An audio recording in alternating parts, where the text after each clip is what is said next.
Hello, everybody. Welcome to this week's podcast, episode 243. Is that right? Oh my God, I forgot the number. Yep, 243 of the Leon LeGray podcast. Your source and tech commentaries and what's been happening in the world, technology, and the trends going on. And your favorite ranter and commentator, Leon LeGray. So today we're going to end up talking about what's been happening recently. And I've been noticing this trend a lot. And so for those that have been following what's been going around, and even my last podcast about how retro tech is, coming back in style, I should say. And also with everything happening very, very recently, I mean, it looks like we've come to a plateau with technology, and especially with the decades, I would say about almost over 2 decades of streaming. And because of with everything what's been happening, we're seeing this trend hitting its plateau. And what I've noticed with the generations between the Gen Z and millennials and just a lot of people in general, and I've noticed this where a lot of people are getting back into like analog technology, and a lot of these old technologies are coming back because it's not just because of, nostalgia, but it's also because of the affordability, especially when it comes to streaming. And a lot of that trend has to do with what's been happening recently, especially with media. And I mean, a lot of people are just seeing the cracks in the walls, what's been happening recently with AI, and seemingly of how things are starting to burst little by little. It's not just becoming little by little now, but the burst is starting to implode on, especially with this AI bubble. And today we are definitely talking about more on retro tech and analog, especially making its comeback. And it's not just making its comeback because of what I've just said, because of nostalgia, but because of several reasons. And for one, a lot of people are understanding now that the latest and greatest things are not what it seems to be. And just because something just came out new recently doesn't mean it's always going to become better or make it any better than the last. And that's why I myself, I'm not even buying a lot of new stuff nowadays too. And all this crap that you buy, or necessarily you would buy, who knows what the next technology will come out, and that new technology will probably end up breaking, shortly after, for God knows how long. And I've been seeing with the recent trend with why everybody is getting into technologies, even like my last episode about how and especially people get into retro gaming and getting back into that style is really awesome, actually. Even for Gen Z, cool on them for getting this phase, because at this point I think a lot of people are just not buying into AI, right? And look, don't get me wrong, there's some unique factors that can be useful with AI, but it can be very, very useful as a tool as long as that tool is done properly, right? I know a lot of people and commentators have said the same thing about it, but I think a lot of people just love the traditional way, like creating things by hand or by your voice, not some prompt or not some robotic dude replacing anyone else. And honestly, it's this is something I've been feeling the same way, where for me, I don't want somebody to take over me. And this is why I've been feeling this as well, where I don't want someone to take over my podcast, right? If I create a podcast, I want to do that podcast on my own, right? No stupid AI vocal generator will take me out right there, right? And I just don't like it. And I think it's kind of a sham. It just puts a shame on you for not even working on your voice, working on yourself, and just moving away with all the nerves. Sure, you say you may not have confidence in yourself, but I feel that you are cheating yourself away for not practicing your technique. And there's always a technique, and it's not just acting out, but the way I feel people are using AI is basically for slop, right? And they're just not using it in a very proper context that I feel that it is not in a way very, very well. And this may sound funny to most listeners out there listening to this, but I felt at one point I was for it, but now I've just felt that when I've seen a lot of slop that's being thrown in your face, and the way they're just using these tools are just idiocy, and it just creates more brain rot. If I gotta be honest, that's what it comes down to too. So today, this is what we're gonna talk about is physical media. That's right, folks. And physical media has been around way longer than streaming. So, and we're talking about the beginnings of the 20th century. But we're not going to go that far back. Now, I wanted to talk about the recent trend with physical media and how physical media is internal. And compared to digital media, it's temporary. While that convenience can suit out, the inconveniences of having to go to the video stores and the days of the video stores back in those days. And now, as you see, streaming have become such a mainstream thing. The question I see about this is that how far are we willing to go with streaming, and how far is this streaming concept will continue to be pushed? Now, that's what we're going to talk about in today's episode. Stick around because we got more to talk about right here in this episode, starting now.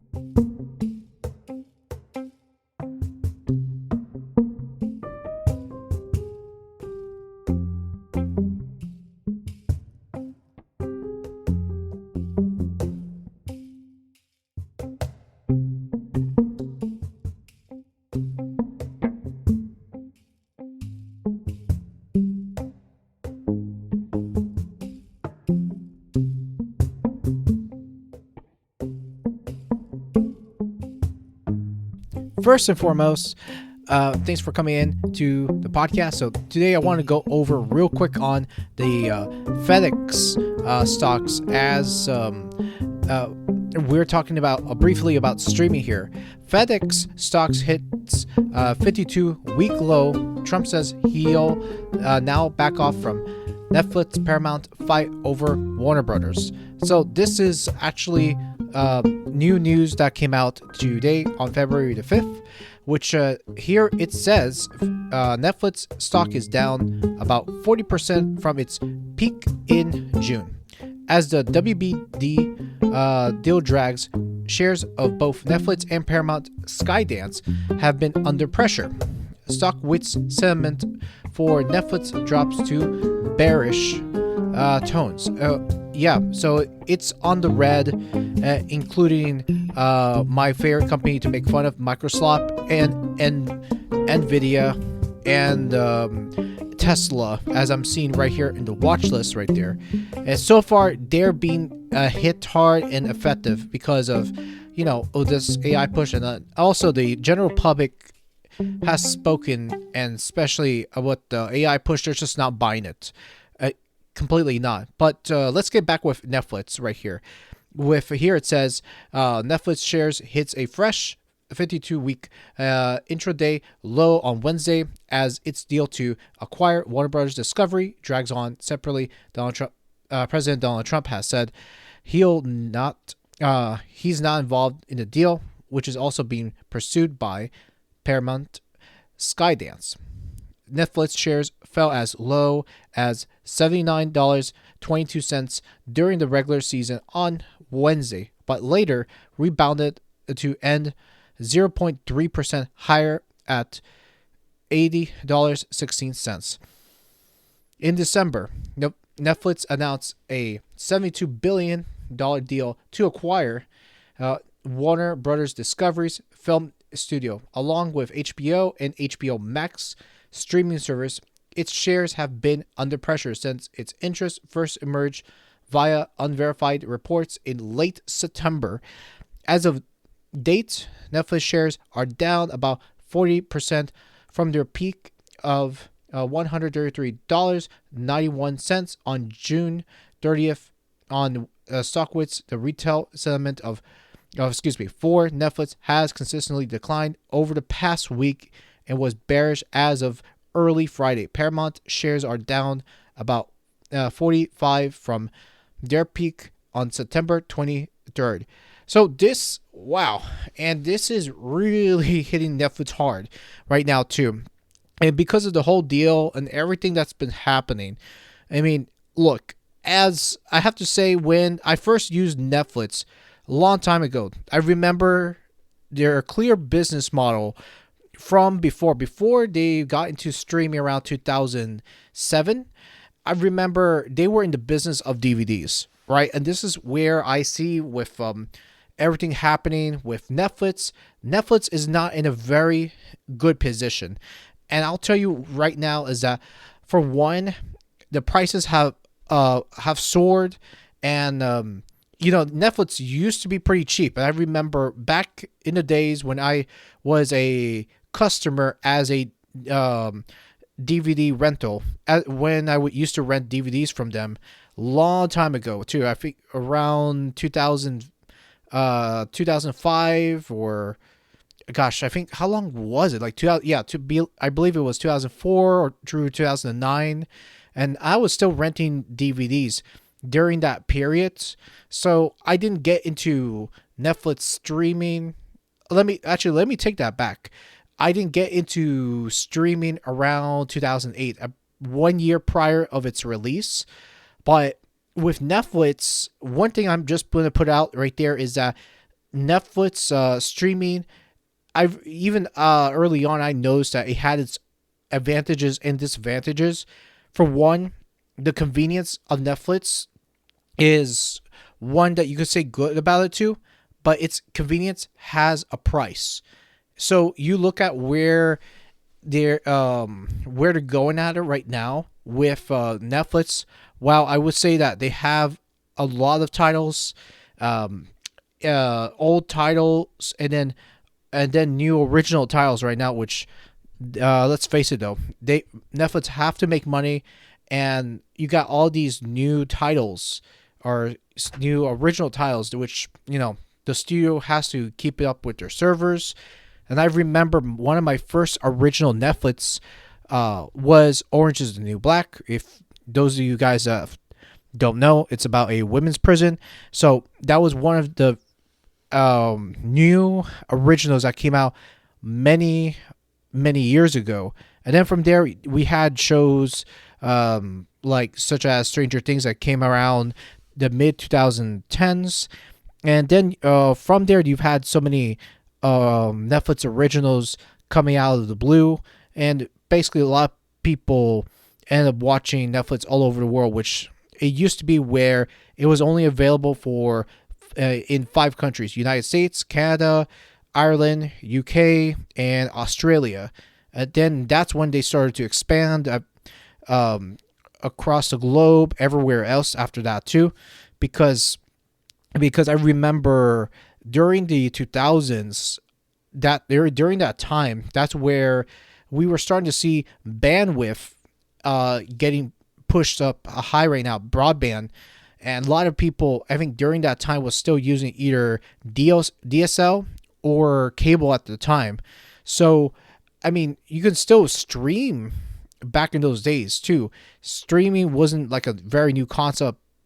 I would say around 2004, that's when it came out, especially when it came to streaming videos or watching short form videos. But if you look at where streaming is too, right now you still have fast, high speed internet, fiber internet, though there are still areas that are still limited in the United States. So again, I will say with Netflix, there was advantages when it came to streaming, because there was a YouTuber I actually watched today about how the convenience worked out for many people, because used to be there were no ads and it would just pay for itself, right? And nowadays, you see a whole bunch of advertisements, um, from the introduction, from the introduction and towards the mid roll of the film, which I remember a long time ago. You pay for the service, and then you didn't have ads interrupting too. Where back then it was very convenient to get on streaming, or in the early days, because you didn't have to see a whole bunch of commercials on cable television. And now look at that too. It just comes to streaming, and you find out that that's not really convenient anymore. So where I see things are going, it's we're end up reliving now in the early 2000s, where now you see people using a lot of old tech, especially CDs, DVDs, and Blu-ray player, and old Blu-ray players too, for their entertainment purposes too. And this is where I see where a lot of people have talked about um, how much they've realized that the movies that they've been watching on Netflix, you don't even own the movie. You are just renting them, and wasting your money every single month, while you got the prices that continues to increase every single year for subscription services too. And you see that everywhere too. And I remember back then, Apple used to be cheap, as low as $4.99. So we're talking about $5 a month. And afterwards, like after a year or two later, they increased their prices up to $7.99. And then now we see Apple TV increase their price now up to $12.99. So we're talking about $13 each month for Apple TV subscriptions. And now it's like streaming. It's already just like cable from many years ago. And it's just like, how are people even going to continue to pay these prices? And it's ridiculous, because we're seeing that with so many streaming services now, that while it's good to have that convenience, a lot of people are always saying to themselves, for one, if there was a fair movie that I wanted to watch, let's just say that you're not invested in watching a Netflix original, Apple TV, or even a Hulu original. It's not those, but they want to watch their pastime favorite movies.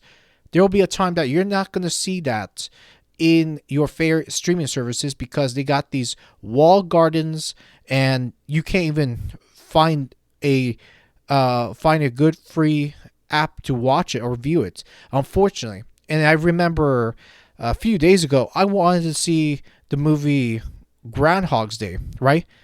And that was one of my favorite movies, by Bill Murphy, and which was basically a top favorite of mine for many years. And I remember reading the backlog of it too. This was actually the same director that did Ghostbusters franchise too, Harold Ramis. And I was cool about that too, because I wanted to see that in Groundhog's Day. But then you look at how much they're asking for rental. It's like $3.99, or almost $4 to $5 for rental.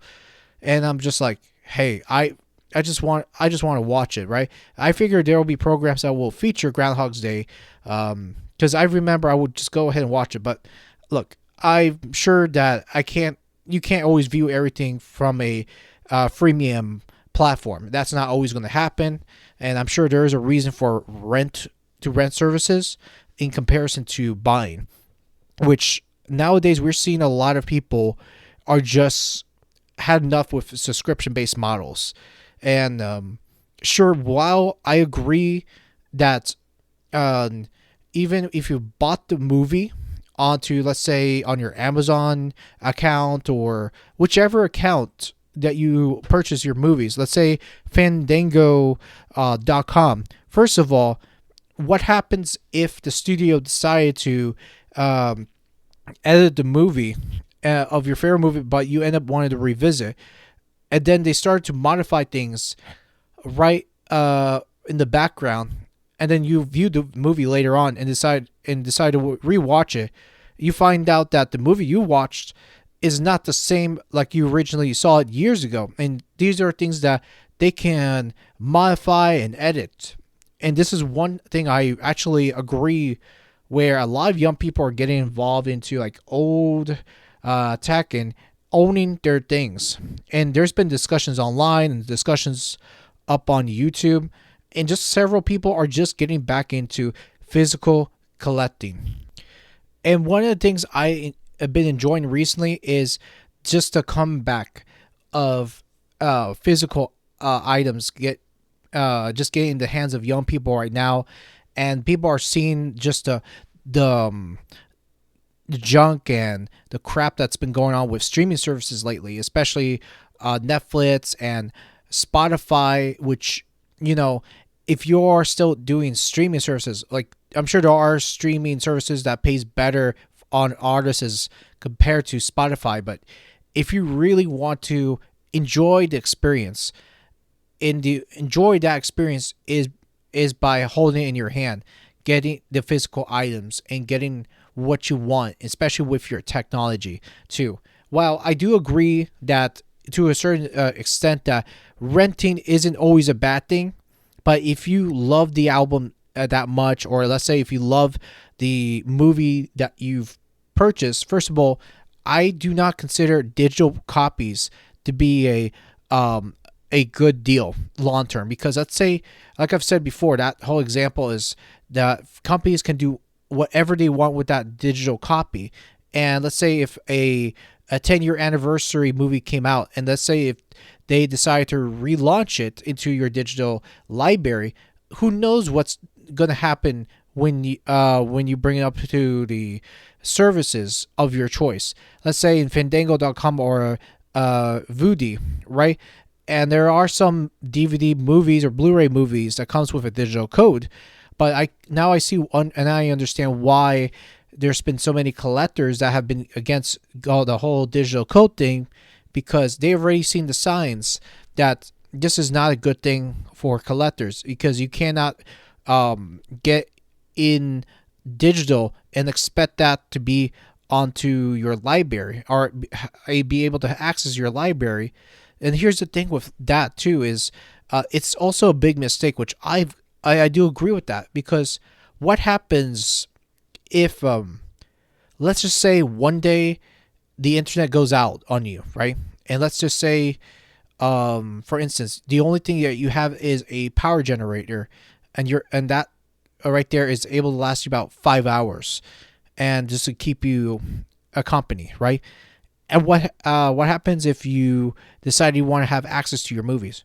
Well, unfortunately, you can't access it without an internet connection, and that will be out for some time.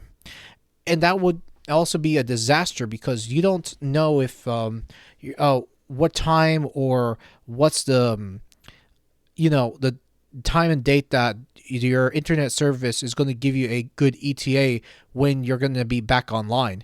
So that's why I've always felt that when you own the item, that's yours. You shouldn't have to wait for the time of when your internet service provider is going to give you that estimate ETA, because that could take several hours till your internet service is back up.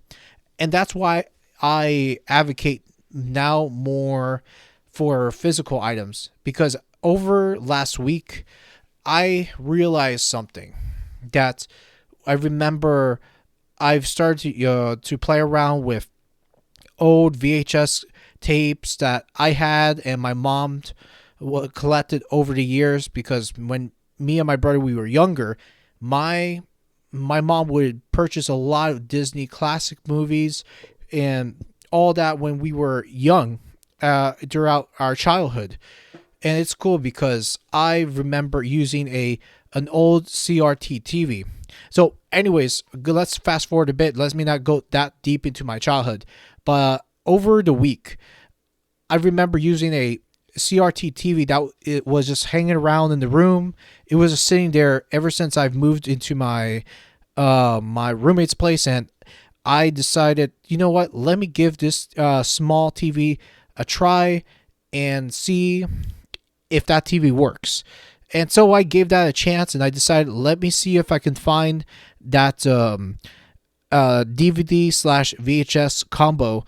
And the story goes is that I was looking everywhere for it, and then finally I found where it was, and I thought I sold it, but thankfully we've had it. And it was cool because now, as I was going over with the VHS tapes and the tapes I was just going around, I was like, man, I can't believe the VHS tapes I had stored in the loft in the back still works right there. And I was just blown away of the VHS tapes were still in good condition. I would say most of them. And I would say for one, I think it would be hard for VHS tapes or DVD tapes to be ruined unless if you have it exposed to sunlight or have dirt exposed to a disc, right?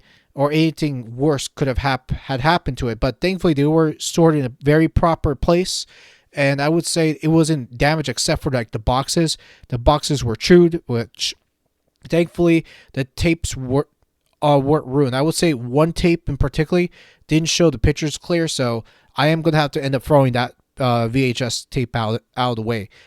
And this is what I mean is, so behind this right there, what I'm saying is that it can be so precious to have a good collection like that too, because you don't know when you would ever want to use it. Let's say one day you have friends or family along, and let's say indoors one day for movie nights, and you want to do that too, and that's something that is meaningful than having to go out and spend, I don't know, $15 or $20 for a ticket out in the movie theaters nowadays too, which movie tickets are not cheap anymore.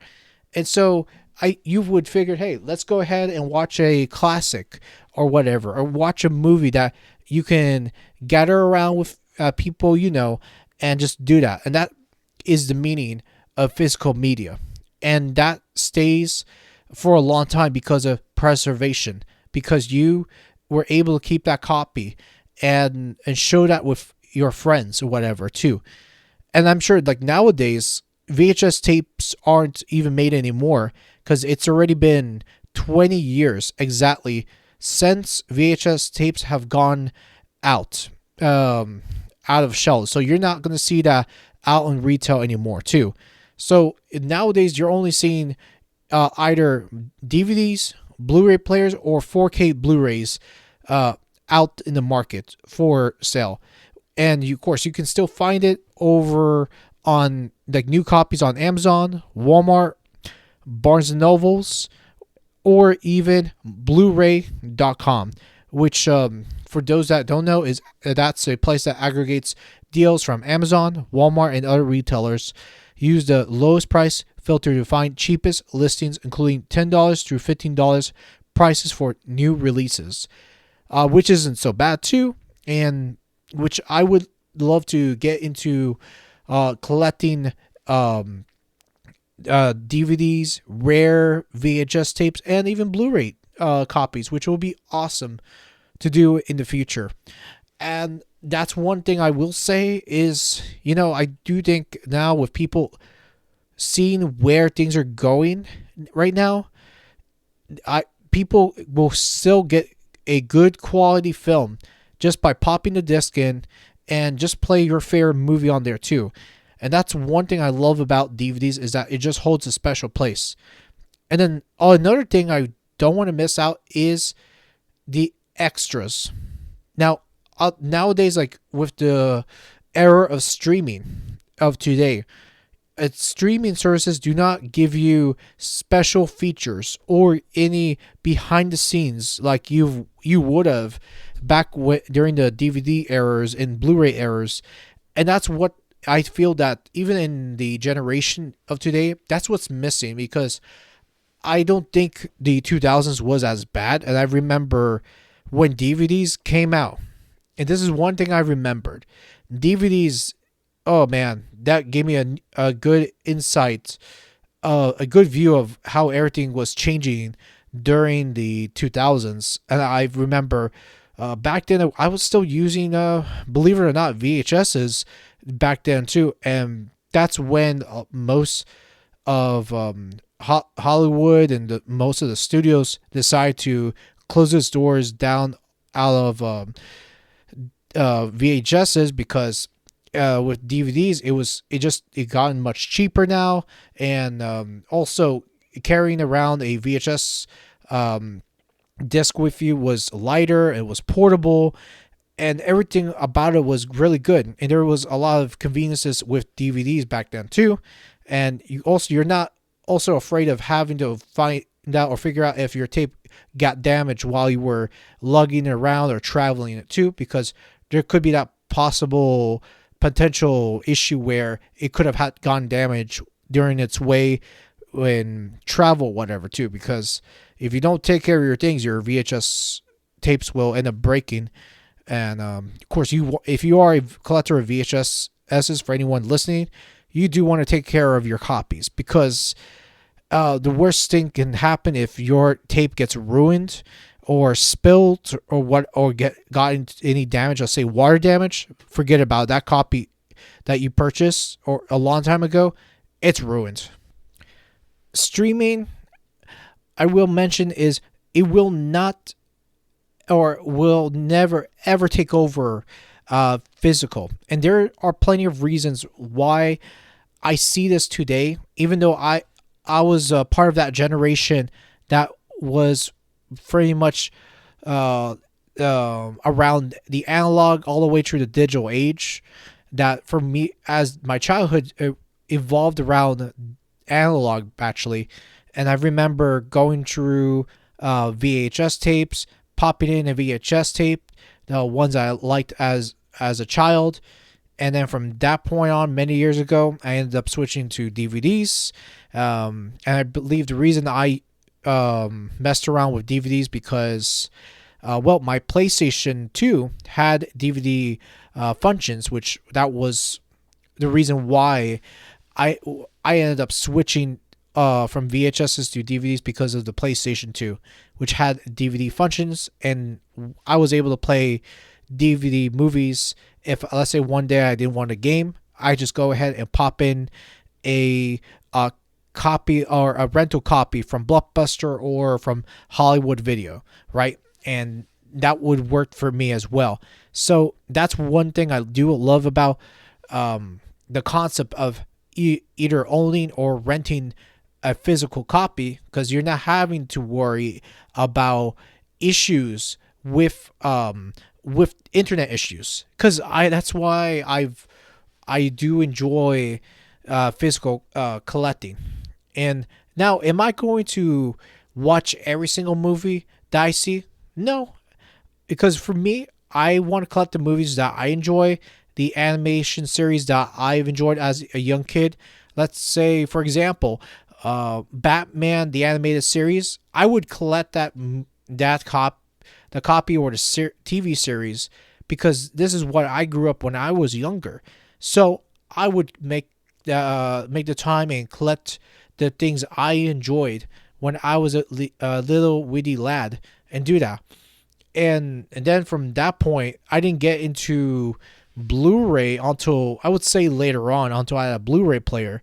So, and that was one thing I would say, is that it was my years of the 2000s was very, very interesting, because now with everything with technology having to, and there's that whole quote, I think a lot of people have pointed it out, called you'll own nothing and be happy, which is a very oxymoron thing to say, because if I have something in my hands, I'd be very happy to own something than to have nothing on me. So that's just a very oxymoron thing to really say. And then from that point, after going through the transition from Blu-ray, I ended up going through streaming. And I remember when during the time I was using the mail-in DVDs It was from between Blockbuster and Netflix. I was using both services between those two at the time, but I found that they've had a lot more selections through Netflix DVD selections than I saw in Blockbuster. And any time, this is what one thing I have to say with Blockbuster. Even though they had carried both VHS tapes and DVD tapes, one of the things I would say a lot of people don't even remember this, but there was a time when if you do not rewind your VHS tapes, there's this whole concept of be kind, rewind. And if you didn't rewind your VHS tapes, you will get struck down a fee. And that's what I remember the most when I was growing up. My mom would put this on me and say, "Hey, hey Luke, make sure to rewind the tapes." And that's what I would always do is rewind the tapes before bringing the movies back to Blockbuster or Hollywood Videos. And I remember that time, that was a very much of a quite of a different experience when it comes to using physical media.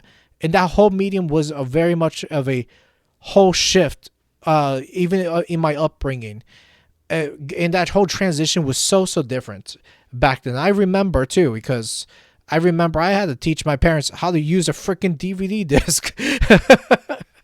and they were just so confused, like how do you get the movie to play on this and blah blah blah. And anyways, that was a huge a technological shift for people to use such a different medium. And when it comes down to it too, this the formats were very different from each other, but overall you you were able to grasp up on what was good for you too. And plus it was a time where we were using so many different things all at once. So that was one thing I would say about it too, is that physical media does have a place still. And I really hope that the next generation doesn't look at it as just a short-term trend, but more of a long-term trend, that they'll be able to hold up what they are doing and what they're saying, which I really hope that they hold that weight on them and not just say it and just let go of it too, because everything right now is very expensive in the streaming world. And I think that is also another thing to bring up, is a number 3 is you're not having to spend monthly service, month by month payments. And that's number 3 I want to point out, is with physical media, you pay for your DVD or Blu-ray, whatever. And the other side of it too is why I see as physical media being king is because of the ownership, right? Is that's another thing to bring up, is you don't have to worry about subscriptions month by month. And when you have a copy, it is yours, and there's no need to pay service fees month by month. It's like with Netflix, I saw the writing on the wall, the cracks in the walls, where I saw prices go up and up every few years, and I just said, no, I'm not paying for Netflix anymore. If I don't have Netflix, that's okay. I don't need to have Netflix, because let's just face it, I can survive without it too. Because I remember growing up in a time where I didn't had a Netflix account before 2007, right? And what was I doing back in 2007?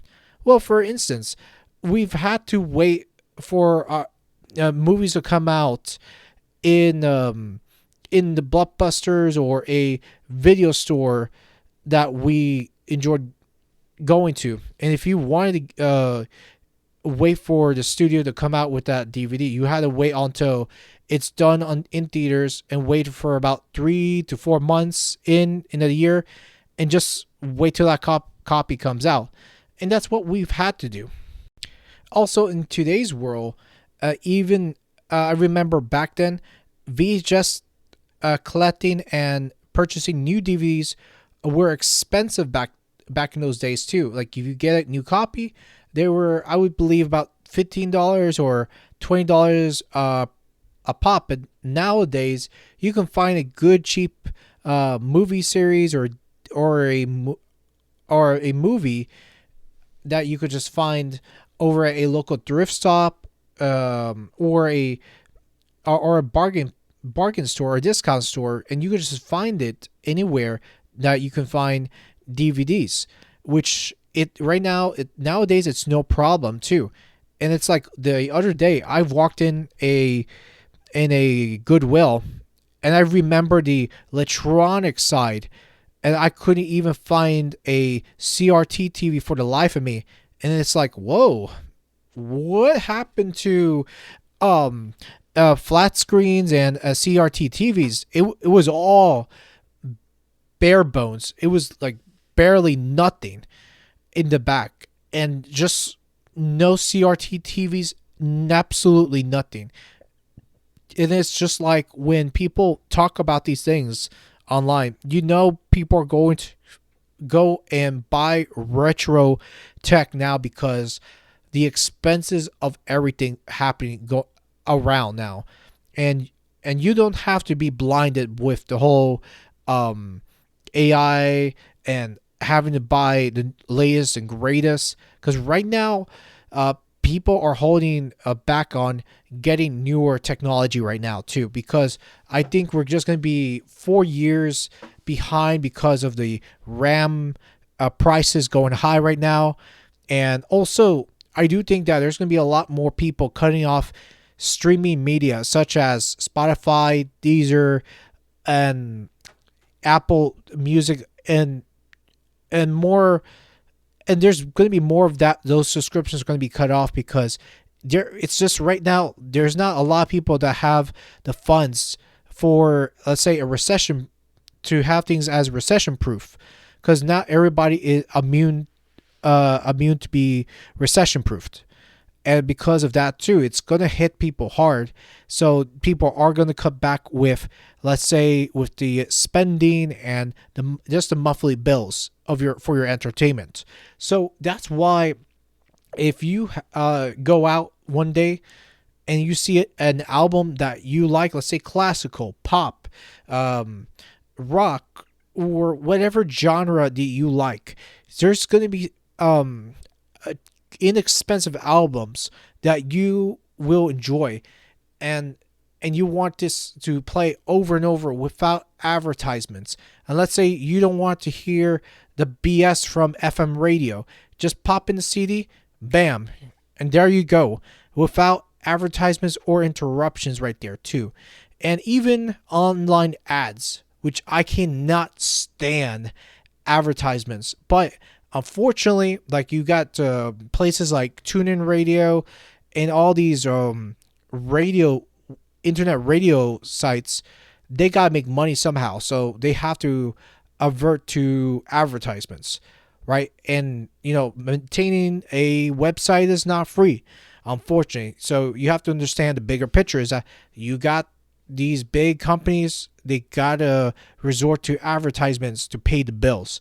So that's why it is what it is, right? And that's why I myself, I remember, and I still do downloads of MP3s, FLAC, and all that jazz too. I still do it, but now I look back and said, you know what? As a kid, I remember using my dad's Memorex CD player or a Sony Walkman, which good times right there. Even a few months ago, I repurchased a Sony Walkman on Macari, and plus getting a CD player is not that expensive at all, because those things are actually inexpensive. There was a time where CD players were expensive, over $87 or even higher, brand new. And like today, it's not that high anymore too. And what I like about it is that you just pop in the AA batteries of your Walkman or your cassette player, and bam, there you go. And you can take your music around with you, and that's it too. Or let's say a MP3. Let's say if you still love digital, you could put all your MP3s onto a digital MP3 player, and there you go. It works that way too. And this is why I left platforms such as Spotify. I don't even use Spotify anymore because of the shit that they've been doing. And there's been many experiences where even like people complain online, especially artists, I hear a lot, where they're not getting paid a lot for their streams. They're basically scraping by in pennies, and that's why it's just not good for artists to put themselves on Spotify, because you're not really earning a whole lot, except for just each play will give you a pennies out of the dollars. Unless if you're like a big pop star like Taylor Swift, this may not affect you anyway, unless if you're like a Taylor Swift. But still, this is why, if you are a musician, don't just rely on streaming services too. Go and sell your physical copies. You will earn a lot more than putting yourself on a streaming platform. And that's going to be one thing, is anybody that's listening, is own your items, own your physical media, because one day you're going to have record companies, movie companies, or they may end up deciding one day, we're going to cut off production on DVDs. We're not going to do that. And hey, and it could happen in the future, because a lot of collectors that will be affected by this. And let's say they want to enjoy something but don't want to pay Netflix or any service like Amazon Prime, which I don't blame people doing that too. If you look at the Amazon shares, who is watching Amazon Originals? I don't know anybody that is viewing or watching Amazon Originals. I don't know. I mean, the last time I watched anything from Amazon Original was Reacher, a TV show based off a book. But still, it's like, what am I gonna do? Stick around with Amazon?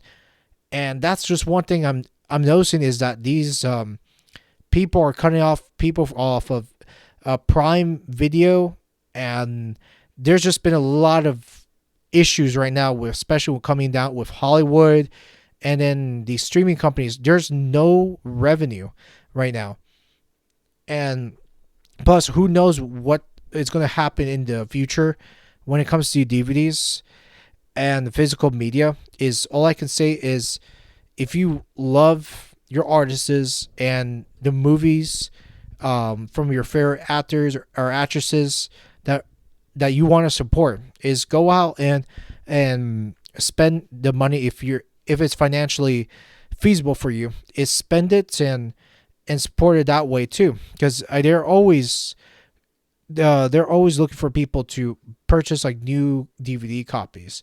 And I will still go to a local library, and that's one of the things, is not just thrift stores, but go to a local library and find inexpensive DVDs too, if you can. If you don't want to spend top dollar for a brand new copy, libraries are the best right there. So yeah, so my top thing is, if you want to spend money on physical items, pawn shops, use media stores, or even going to the library. They even sell DVDs and books out for a discount too. That's one thing I will say, is libraries are your best bet, because I know going to a local public library, they have Blu-rays and DVDs marked as a discount. So that's something to take into heart or to consideration down the road if you decide to.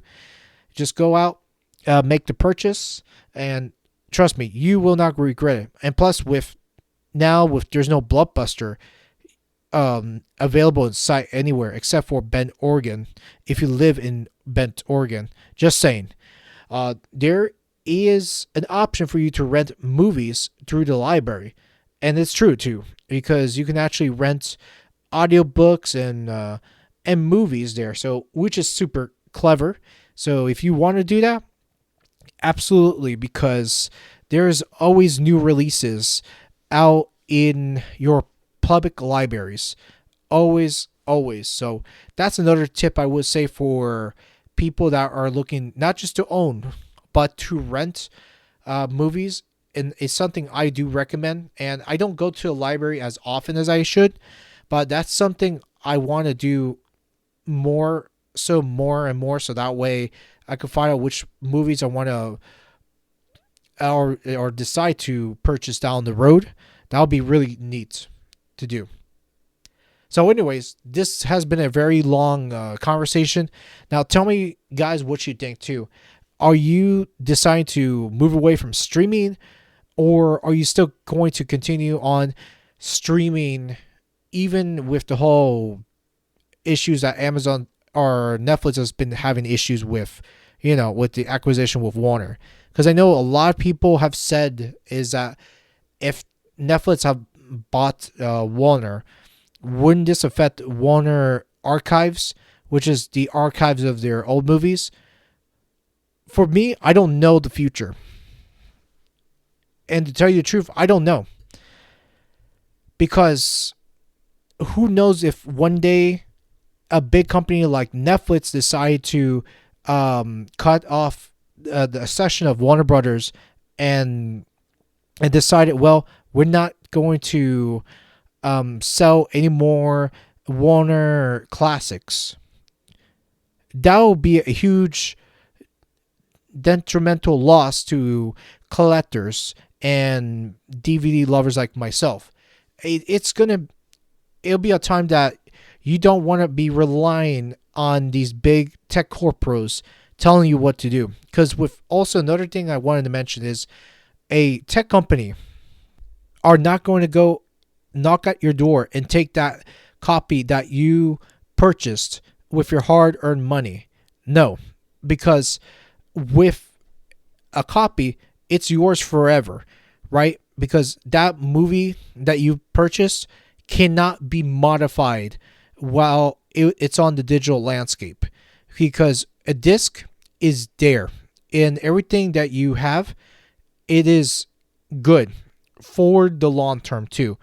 And as a collector, and even myself, as you guys are collecting right now, you're going to end up realizing that you got all these formats just like VHSs, DVDs, Blu-rays. They have their pluses and their minuses. So you're going to have to realize that there's going to be pros and cons of any format that goes on right now too. So that's why if you are into collecting, get your collecting shelf, get your collecting binge right now too, and forget about the whole Netflix binge for a second. That Netflix binge error, I've been binged out. I do not care for Netflix. I don't care for Hulu because Hulu has gotten so expensive. Even for me, coming to find out, even during your shows, you're getting thrown like 8 or 10 ads, which is ridiculous for a mid-roll ad. Even for like a short 30-minute show, ridiculous, awful. Anyways, that's why if you are interested in physical media, get it as soon as you can, because that way that sends a message to these big tech corporates that are in the media, in the entertainment industry, saying that you are not interested in this crap. You're not interested in AI movies, the bullshit that you're seeing with ads thrown in on Netflix all the time, because this is the reason why I pay for Netflix subscription, is to get away from advertisements.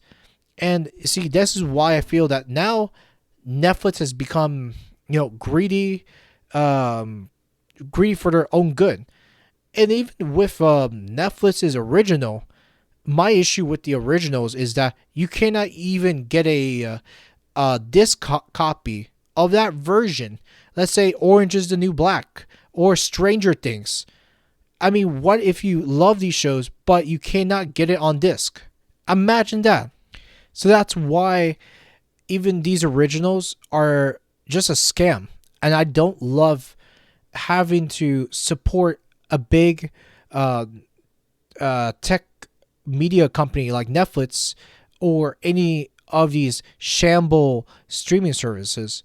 Because by the time you know it, they're going to end up crashing, crash and burn. And it'll be a relic of the past. And who knows if there will be a competitor down the road that will take over Netflix. Because I highly doubt it, but still, there's going to be a reason that at some point something's going to have to give, because not everybody is going to be immune to a recession. Not everybody is ready for recession proof, and people aren't going to pay the full price of a premium package. Because now I think if you want to avoid advertisements, that will cost you, I don't know, $20 or $24 for a monthly subscription, which is outrageous for me anyhow. And I'm just not going to take it up the ass, so it's not going to be like a big win for me to continue to subscribe to me each month. It's like, what's that supposed to mean for me? It doesn't even work for me. And that's just an issue I find with this the streaming service. At some point, people are going to realize, you know what, I've had a better experience with DVDs. Sure, not all DVDs will work the same way, and I get that the formats are very, very different. But when you come down to everything too, you're going to end up liking these physical formats more than you would with streaming. And I'll tell you another thing. I haven't even gone over too much of it. Behind the scenes bonus commentaries. Oh God, I love it too. Even this week, I've gone through bonus commentaries of my favorite comedies, and I was like, "Good God, man!"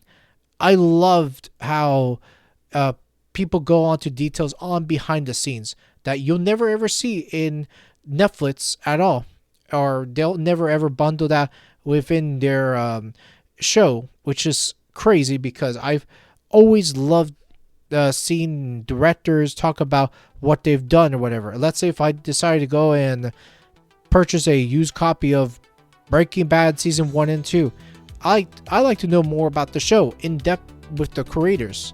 So that was awesome right there. Anyways, guys, tell me what you think about this too. Are you beginning into more DVDs as time goes on, or are you still considering that? Because this is something I follow this trend a lot, and this trend, it looks like it's going to continue on more and more. Well, guys, I've really gone through this enough right there. I'm going to put a close on to episode 243. And thank you so much for taking a listen. And this is Leon here, signing out. Hope you have a good weekend ahead of you. Take care, my friends.